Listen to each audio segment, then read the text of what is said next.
नमस्कार दोस्तों।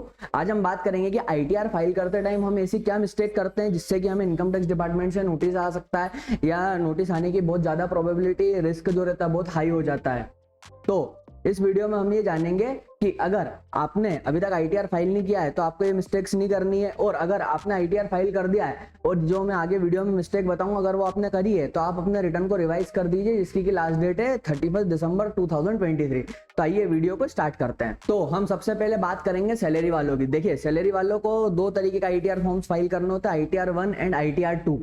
ठीक है, तो आपको सबसे पहले तो ये पता होना चाहिए कि आईटीआर 1 कब फाइल करना और आईटीआर 2 कब फाइल करना है। अब सैलरी वाले क्या मिस्टेक करते हैं, मैं प्रॉपर्ली इस वीडियो में डेडिकेटली मिस्टेक्स की बात करूंगा। तो जो हमारे सैलरीड पर्सन होते हैं उनको उनके एम्प्लॉयर से फॉर्म 16 मिलता है। अब देखिए, आपके फॉर्म 16 में जो ग्रॉस सैलरी दिख रही है, जो ये ऊपर का पार्ट है जिसमें ABC अपना 17(1), 17(2), 17(3), इसमें जो ग्रॉस सैलरी दिख रही है वो 13,30,501 दिख रही है। अब आपका जो AIS है, अपन AIS ओपन कर लेते हैं। अब AIS में जो आपकी सैलरी है 13,30,501 यही शो हो रही होनी चाहिए, और आप जब रिटर्न फाइल करोगे तो भी हमें 13,30,501 आईटीआर 1 अगर कर रहे हो तो आपको फॉर्म 16 के हिसाब से ये डिटेल्स फीड करनी होती है, और आईटीआर 2 में आपको डिटेल्ड जो एनेक्जर है वो फाइल करना पड़ता है, जिसमें आपको पूरे कंपोनेंट बताने पड़ते हैं कि बेसिक इतना है, डियरनेस अलाउंस इतना है, तो उनका सबका टोटल मिला करके इतना होना चाहिए। जो 13,30,501 पर्टिकुलर केस में इतना है। तो अगर आपने इससे कम सैलरी शो नहीं करनी है, इससे कम सैलरी शो करने का मतलब है कि आपने अंडर रिपोर्टिंग ऑफ इनकम करा है, तो आपको इनकम टैक्स डिपार्टमेंट से नोटिस आना तय होगा।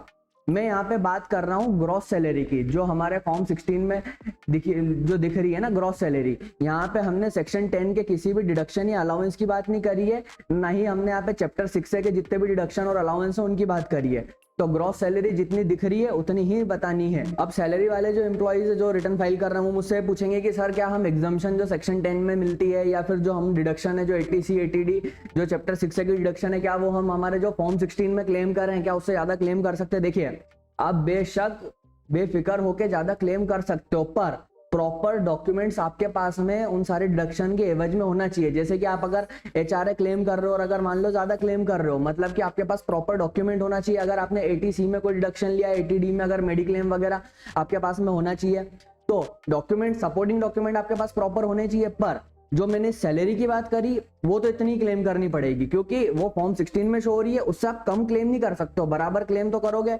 उससे ज्यादा आप बताना चाहते हो तो इनकम टैक्स डिपार्टमेंट को प्रॉब्लम थोड़ी ना, आप ज्यादा इनकम शो कर रहे हो पर कम क्लेम नहीं कर सकते हो। तो ये सबसे पहली मिस्टेक है, इसको ध्यान रखिएगा। अब हम आते हैं दूसरी सबसे बड़ी मिस्टेक पे। अगर आपके AIS में ये ट्रांजेक्शन शो हो रहे हैं जिसमें कि sale of securities and mutual fund लिखा है या फिर purchase of securities and mutual fund लिखा है, अब हम क्या करते हैं कि या तो हम फुल टाइम ट्रेडिंग कर रहे हैं या फुल टाइम नहीं कर रहे हैं तो हम जॉब कर रहे हैं उसके साथ में कुछ कुछ ट्रेडिंग कर लेते हैं, या फिर हमने ऐसी मस्ती मजाक में डीमेट अकाउंट ओपन कर लिया और साल में कुछ हमने परचेस की सिक्योरिटी या कुछ सेल करी, तो वो चीज हमारे AIS में शो होने लग जाती है। अब अगर AIS में शो हो रही है तो हमें हमारे ITR में उसको शो करना ही पड़ेगा, कंपलसरी है, चाहे वो कितने का भी ट्रांजेक्शन हो, आपको वो चीज कंपलसरी शो करनी पड़ेगी। अगर आपने उसको शो नहीं करा तो आपको डिपार्टमेंट से नोटिस आने के चांसेस काफी बढ़ जाएंगे।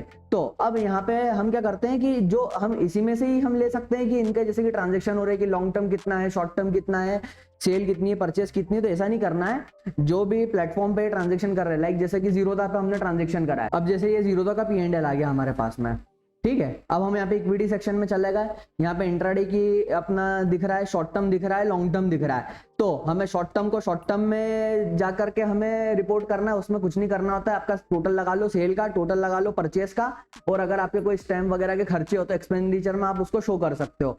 सेम लॉन्ग टर्म में भी होता है। अब अगर आपको इसकी वीडियो चाहिए कि शॉर्ट टर्म की रिपोर्टिंग कैसे होती है, लॉन्ग टर्म कैपिटल गेन की रिपोर्टिंग कैसे होती है, इंट्राडे की कैसे होती है, फ्यूचर एंड ऑप्शन की कैसे होती है, ऑडिट किस केस में होता है, तो आप मुझे नीचे कमेंट सेक्शन में लिख सकते हो, क्योंकि एक बहुत काफी वाइड टॉपिक है। अगर मैं इसको इन मिस्टेक्स वाले वीडियो में कवर करूंगा तो वीडियो बहुत लंबा हो जाएगा और हम टॉपिक से काफी ज्यादा हटके चले जाएंगे। तो अगर आपको डेडिकेटली इस पे वीडियो चाहिए तो आप मुझे नीचे कमेंट कर देना। अब हम तीसरी मिस्टेक की बात करते हैं, जो तीसरी सबसे बड़ी मिस्टेक है, जो कि हम लोग क्या करते हैं अगर सैलरीड है, बिजनेसमैन है, कि हम कैश डिपॉजिट करते हैं। अब कैश डिपॉजिट की लिमिट जो 10 लाख से ज्यादा की है, मैंने इन वीडियो में डेडिकेटली कवर किया था, आप ये वीडियो चेकआउट कर सकते हो। अब देखिए, ये SSC के AIS के अंदर एसेप्टी इन्फॉर्मेशन में क्या दिख रहा है, कैश डिपॉजिट दिख रहा है। कितने का दिख रहा है? 10,30,000 रुपए का दिख रहा है। तो अब कैश डिपॉजिट में क्या प्रॉब्लम है 10,30,000 का? देखो मैं उसकी सबसे बड़ी प्रॉब्लम बताता हूँ आप लोगों को। ये एक नोटिस है, सेक्शन 148 का नोटिस है। कब का नोटिस है? 2018-19, मतलब असेसमेंट ईयर 19-20 का नोटिस है। कब आया था? 22/2/2023 को आया था, सेक्शन 148 का नोटिस आया था। और इनका जुर्म कितना था? इनका जुर्म कुछ नहीं था, इनका जुर्म बस इतना था कि इन्होंने 10,60,000 रुपए का जो कैश है उसको डिपॉजिट करा था। यहाँ पे लिखा है input information of cash deposit 10 lakh rupees और मोर इन 2018-19 इन सेविंग बैंक अकाउंट। इन्होंने सेविंग बैंक अकाउंट में कैश डिपॉजिट करा था। यहाँ पे क्या पूछा गया है कि सबसे पहले तो सोर्स बताओ, दूसरा यहाँ पे बैंक अकाउंट्स वगैरह बताओ 2018-19 के पीरियड के। उसके बाद में इन्होंने बोला है कि यहाँ पे सबसे मेन चीज है कि not filing income tax return for assessment year 2019-20। सबसे मेन चीज यही है कि अगर आपने कोई भी कैश डिपॉजिट करा है और आपने आपका आईटीआर फाइल नहीं करा है तो बहुत बड़ी प्रॉब्लम में आ जाओगे, क्योंकि मैंने आपको सेक्शन 148 का नोटिस बता दिया और सामने वाले बंदे ने कैश भी डिपॉजिट कितना क्या किया है? 10,60,000 का पूरे साल भर में जितने भी बैंक अकाउंट है सब में मिला जुला करके। तो ये नोटिस ऐसे आते हैं। तो इसमें हमें सबसे पहले क्या करना है कि सबसे पहले तो रिटर्न फाइल करना है। अब रिटर्न में क्या होता है कि दो कैटेगरी में हमारे रिटर्न जाते हैं, या तो आप बिजनेसमैन हो या आप सैलरीड एम्प्लॉय हो। सबसे पहले हम बात करते हैं बिजनेसमैन की। देखो, अगर आप एक बिजनेसमैन हो तो बिजनेसमैन के पास में अगर कैश डिपॉजिट कर रहा है तो उसके पास में नंबर ऑफ रीजंस होते हैं उस कैश डिपॉजिट को प्रूव करने के लिए, उसका सोर्स बताने के लिए। क्यों? क्योंकि काफी सारे ट्रांजेक्शन बिजनेस में कैश में होते हैं। अगर आप कोई माल अगर बेच भी रहे हो तो कैश में अगर आपको अमाउंट रिसीव होगा तो आप कैश डिपॉजिट कर दोगे, तो वहां पे आप सोर्स बता सकते हो। पर अगर आप एक सैलरीड एम्प्लॉय हो और आप कैश डिपॉजिट कर रहे हो तो उसमें एक बात ध्यान रखिएगा, अगर आपने 2-3 काम करे हुए हैं वही पर्टिकुलर असेसमेंट ईयर में तो आपको डिपार्टमेंट से नोटिस भी आएगा और कहीं ना कहीं आप फंसोगे। सबसे पहला काम है कि आपने कोई प्रॉपर्टी सेल करी जिसमें कि गाइडलाइन वैल्यू से ऊपर आपको कैश रिसीव हुआ है। मतलब कि अगर मान लो कि 30 लाख की गाइडलाइन वैल्यू और आपको 70 लाख रुपए कैश में रिसीव हुआ है और उसको आपने जाकर के सेविंग बैंक अकाउंट में डिपॉजिट कर दिया है, आपका एआईएस है उसमें आपको कैश डिपॉजिट दिखना चालू हो जाएगा। दूसरा, आप सैलरी में उस कैश डिपॉजिट का सोर्स प्रूफ नहीं कर पाओगे, क्योंकि आपको सैलरी मिलती है, कैश का आपसे इतना लेना देना क्या है अगर आपने कोई हाई वैल्यू ट्रांजेक्शन करा है कैश का। दूसरा, बहुत सारे लोग क्या करते हैं सैलरी के अंदर जो मतलब टैक्स इवेजन की मैं बात करूंगा, यहाँ पे टैक्स की चोरी करते हैं। कैसे करते हैं? एक बोगस पॉलिटिकल डोनेशन करते हैं। पॉलिटिकल डोनेशन में क्या होता है, अगर मैं सिंपल सी बात करूं तो क्या करते हैं कि पॉलिटिकल पार्टी को डोनेट करते हैं एटीजीजीसी के अंदर। अब आपने अगर डोनेट करा है और वहां से कुछ कमीशन कट होकर के आपको फिर से पैसा आ गया है, अब वो जो पैसा आया उसी असेसमेंट ईयर में आपने उस पैसे को आपके सेविंग बैंक अकाउंट में डिपॉजिट कर दिया है, तो आपने एटीजीजीसी का डिडक्शन लेकर के रखा, इधर आपने एआईएस में इनकम शो करके रखी हुई है। समझना, जो क्या आपने एआईएस के अंदर आपको कैश डिपॉजिट हो रहा है तो वो डायरेक्ट एंगल देगा जो हमारे असेसिंग ऑफिसर है उनको कि भाई साहब इन्होंने क्या है कि पॉलिटिकल जो डोनेशन है वो बोगस तरीके से करा हुआ है और ये एक फेक डोनेशन है, तो आपको वहां पे काफी ज्यादा इंटरेस्ट पेनल्टीज वो लगेगी।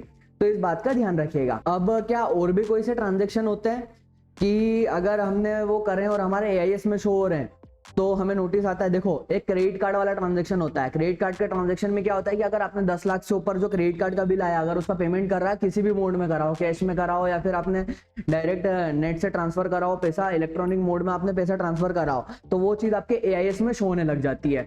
अब इसको अपने को शो कैसे करना है? देखो, इसको शो करने का कोई इस तरीके से तरीका नहीं होता है, पर आपको आपका इनकम टैक्स रिटर्न जरूर से फाइल करना है। क्योंकि इनकम टैक्स रिटर्न हमें कब फाइल करना होता है? जब हम 2.5 लाख रुपए से जो बेसिक एग्जम्पशन लिमिट है उससे ऊपर आते हैं तो हमें इनकम टैक्स रिटर्न फाइल करना होता है।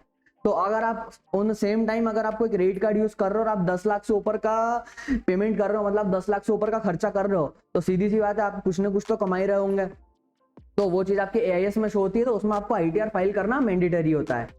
मतलब कि लॉ नहीं बोलता है कि मैंडेटरी है, पर आपको करना चाहिए, वरना आपको टैक्स डिपार्टमेंट से नोटिस आने की संभावना काफी ज्यादा बढ़ जाती है। अब एक ट्रांजेक्शन और क्या आता है कि अगर आप कोई भी अमाउंट मतलब इंडिया के बाहर फॉरेन कंट्री में भेज रहे हो, रेमिटेंस कर रहे हो, तो उसमें एक टीसीएस कलेक्ट होता है 206 CQ करके, और अगर आपके एआईएस में वो टीसीएस कलेक्ट करा हुआ है और अगर वो फॉरेन रेमिटेंस की इनकम आपके एआईएस में शो हो रही है, तो यहाँ पे क्या है कि आपको इनकम टैक्स रिटर्न जरूर फाइल करना है। क्योंकि अगर आप फॉरेन में कोई भी अमाउंट भेज रहे हो तो डिपार्टमेंट को वहां पे कुछ ना कुछ शक जाता है कि अगर आपने रिटर्न ही फाइल नहीं करा है तो कहीं से ना कहीं से कुछ ना कुछ सोर्स आप इनकम जनरेट कर ही रहे होंगे, तो वहां पे आपको टैक्स नोटिस आने के लिए काफी ज्यादा संभावनाएं बढ़ जाती है। कि अगर आपने आईटीआर फाइल कर दिया और आपने इन चीजों को अगर ध्यान में नहीं रखा है तो आप उसको रिवाइज भी कर सकते हो। और आपको मेरी ये वीडियो अगर पसंद आती है तो आप इस चैनल को सब्सक्राइब करिए, लाइक करिए, शेयर करिए और कमेंट करिए। थैंक यू, धन्यवाद।